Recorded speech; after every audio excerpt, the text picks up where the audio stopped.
இந்த வீடியோல நம்ம 2 விதமான நியூஸ் பார்க்க போறோம். அதுல முதல் நியூஸ் ரொம்பவே சோகமான ஒரு நியூஸ் அப்படின்னு தான் சொல்லணும். பிரபல நடிகை சஞ்சிதா உகாலே அவர்கள் தூக்கு போட்டு தற்கொலை பண்ணிக்கிட்டாங்க அப்படிங்கிற செய்தி வெளியாகி எல்லோருக்குமே மிகப்பெரிய ஒரு அதிர்ச்சியை ஏற்படுத்தியிருக்கு அப்படின்னு தான் சொல்லணும். ஹிந்தி சினிமால வளர்ந்து வரக்கூடிய நாயகில ரொம்பவே முக்கியமான ஒருத்தவங்களா சஞ்சிதா உகாலே அவர்கள் இருந்தாங்க. சமீபத்தில் இவங்களோட நடிப்புல வந்திருந்த படங்கள் எல்லாமே ரசிகர்கள் மத்தியில மிகப்பெரிய ஒரு வரவேற்பு பெற்று கவனிக்கப்படக்கூடிய ஒரு நாயகியா இவங்க மாறி இருந்தாங்க. அதற்கு முன்னாடி ஒரு சில சேனல்ஸ்ல வந்து ஆங்கரா இருந்தாங்க. அப்புறம் சின்ன சின்ன படங்கள் பண்ணியிருந்தாங்க. சமீபத்தில வந்திருந்த சாவா அப்படிங்கிற படத்துல பார்த்தீங்கன்னா, ரொம்பவே சூப்பரான ஒரு கேரக்டர் பண்ணி ரசிகர்கள் மத்தியில மிகப்பெரிய ஒரு புகழ் வாங்கியிருந்தாங்க. அதைத் தொடர்ந்து ஏகப்பட்ட படங்கள்ல நடிச்சு வந்துட்டு இருந்தாங்க. கண்டிப்பா இவங்க ஹிந்தி சினிமால மிகப்பெரிய ஒரு ஹீரோயினா வந்துருவாங்க அப்படின்னு நம்ம எல்லாருமே எதிர்பார்த்துட்டு இருந்த நிலையில, யாருமே எதிர்பார்க்காத விதமாக சமீபத்தில இவங்க தற்கொலை பண்ணியிருக்காங்க அப்படிங்கிற செய்தி வெளியாகி எல்லோருக்குமே மிகப்பெரிய ஒரு அதிர்ச்சியை ஏற்படுத்தியிருக்கு. சஞ்சிதா அவர்கள் இறந்ததற்கான காரணம் என்ன அப்படிங்கிறது உண்மையிலேயே இப்போ வரைக்கும் யாருக்கும் தெரியல. போலீஸ் இன்வெஸ்டிகேஷன் அப்படிங்கிறது போய்கிட்டு இருக்கு.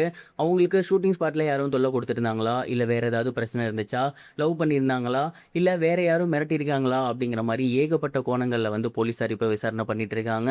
ஹிந்தி சினிமாக்குள்ள நுழையிறப்ப சஜிதா அவர்களோட வயசு அப்படிங்கிறது 24 அண்ட் இப்போ அவங்களுக்கு 30 ஆக போகுது.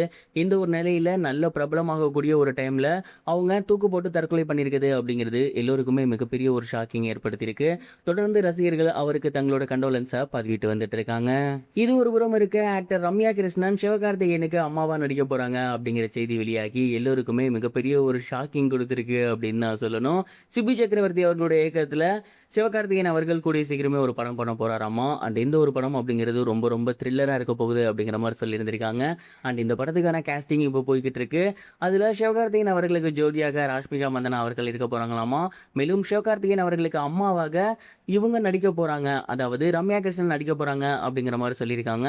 அண்ட் இந்த ஒரு காம்போ முழுக்க முழுக்க முற்றிலும் புதுசா இருக்கு. ரம்யா கிருஷ்ணன் அவர்கள் இப்போ வரைக்கும் பெருசா யாருக்கும் அம்மா அப்படிங்கிற கேரக்டர்ல தமிழ் சினிமாவில் நடிக்கல. குறிப்பா சொல்லணும் அப்படின்னா ஒய்ஃப் அப்படிங்கிற கதாபாத்திரம் பண்ணியிருக்காங்க ஜெயிலர் படத்துல. அண்ட் அதற்கு முன்னாடி ஒரு சில வில்லன் கதாபாத்திரங்கள் கூட பண்ணியிருக்காங்க. பட் மிகப்பெரிய ஒரு பையனுக்கு அம்மா அப்படின்னு அவங்க இது வரைக்கும் பண்ணல. பாகுபலியில தான் அதை பண்ணியிருந்தாங்க. அதை தொடர்ந்து தமிழ்ல இப்போ அந்த மாதிரியான ஒரு கேரக்டர் பண்றாங்க. அப்படிங்கும்போது கண்டிப்பா அந்த கேரக்டர் வெயிட்டா தான் இருக்கும் அப்படிங்கிற மாதிரி ரசிகர்கள் சொல்றாங்க. சிகி சக்கரவர்த்தி அவர்கள் தலைவரோட படம் பண்ணியிருக்க வேண்டியது, பட் அந்த படம் வந்து மிகப்பெரிய ஒரு ஸ்கேல்ல இருந்ததுனால தலைவர் வந்து அந்த படத்தை வேணான்னு சொல்லிட்டாரு. அடுத்ததாக அவர் வந்து என்டிஆர் கூட தான் ஒர்க் பண்ணுவாரு அப்படிங்கிற மாதிரி நினைச்சாங்க. பட் அகைன் அவர் சிவகார்த்திகேயன் கூட தான் ஒர்க் பண்ண போறாரு. சிவகார்த்திகேயன் இவரும் இதுக்கு முன்னாடி பண்ணியிருந்த டான் படம் மிகப்பெரிய ஒரு ஹிட், 100 கோடி கிளப்ல இணைஞ்சிருந்துச்சு. அதே மாதிரி இந்த படமும் மிகப்பெரிய ஒரு ஹிட் ஆகுமா, சிபி சக்கரவர்த்திக்கு மீண்டும் லைம் லைட் கிடைக்குமா அப்படிங்கிறத பொறுத்திருந்து தான் பார்க்கணும். நீங்க இதை பத்தி என்ன நினைக்கிறீங்க? மறக்காம கமெண்ட் பாக்ஸ்ல ஷேர் பண்ணுங்க. இது வரைக்கும் கனெக்டிங் டிவிக்கு சப்ஸ்கிரைப் பண்ணனா மறக்காம சப்ஸ்கிரைப் பண்ணிக்கங்க. உடனடி அப்டேட்ஸ் பெறுவதற்கு நோட்டிஃபிகேஷன் பெல்லையும் கிளிக் பண்ணிக்கங்க.